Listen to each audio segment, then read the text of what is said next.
So, Ryan Asher. Ashley Darnell. Jennifer Hymanson. Imogen. Jonah Fesco. And my name is Eric Sims. Good morning, everyone.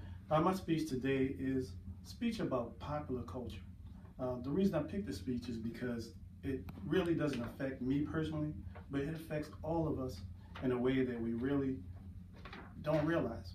I'm going to start off by saying that popular culture, what we normally think it is, we think of something like Miley Cyrus twerking on stage, or grown men that dress up like Star Wars, characters and costumes at Comic-Con. Not that anything's wrong with that, if that's what anybody's into. I'm not judging. But for me personally, what I believe popular culture is today, in today's society, we see presidents and scandals that go on.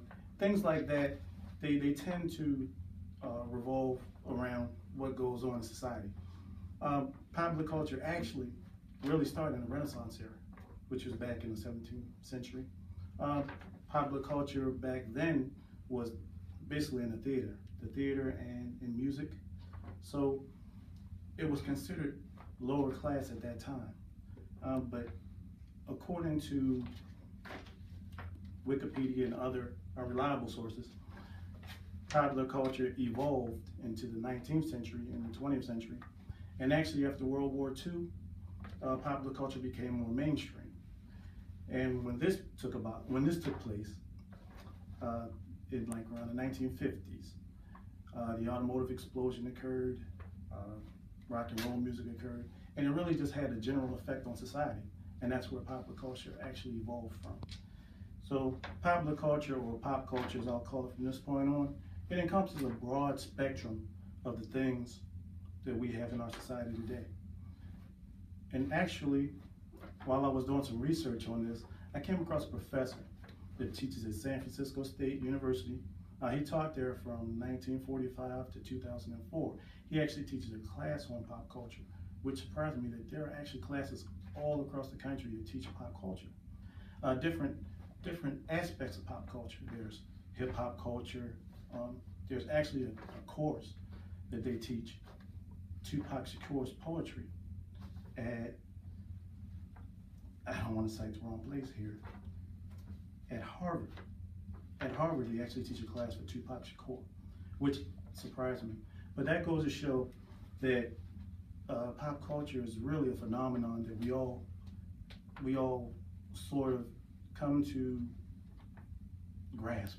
And back to Arthur Berger, this professor, he teaches topics that dealt with rock and roll music, country, rap music, comic books, which was really big at that time, advertising, commercials, newspapers, magazines, television, sitcoms, crime shows, action, adventure, soap operas, sports and radio, humor, also, jeans, McDonald's, Coca-Cola.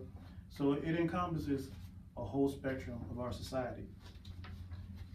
And technology is another thing that pop culture affects, because how many of us here have iPhones or Samsung Galaxy? I'm an iPhone user myself. So with that said, our society revolves around the trend in today's music, entertainment, news, modern technology, and we rely on it to stay informed in current events. Okay, our technology is a major resource, because think of cell phones. We have texting, which has become a major source of communication in our society. As Mike O'Grady, an analyst with Forrester Research, states in an article with TechZone360.com, 80% of U.S. population owns a mobile phone, and almost 70% of those phone owners regularly send text messages. The internet is another source that is really big on news and research, pop culture.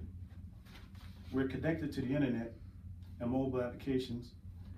Search engines such as Bing, Google, makes research easy and convenient, as opposed to coming to the library and taking up enormous amounts of time.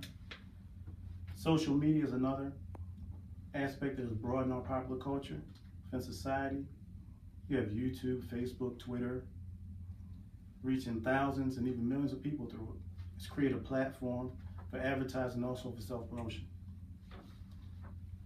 In her article, Everybody's Doing It, Teaching Popular Culture, and her critic of Hobart and William Smith College states, there are courses in Star Trek physics, economics of baseball, poetics of hip-hop, rock and roll, and American masculinity. This is the indicator that people identify with things that are in popular culture and that they can relate to. How many of us can relate to being sports fans, in popular culture?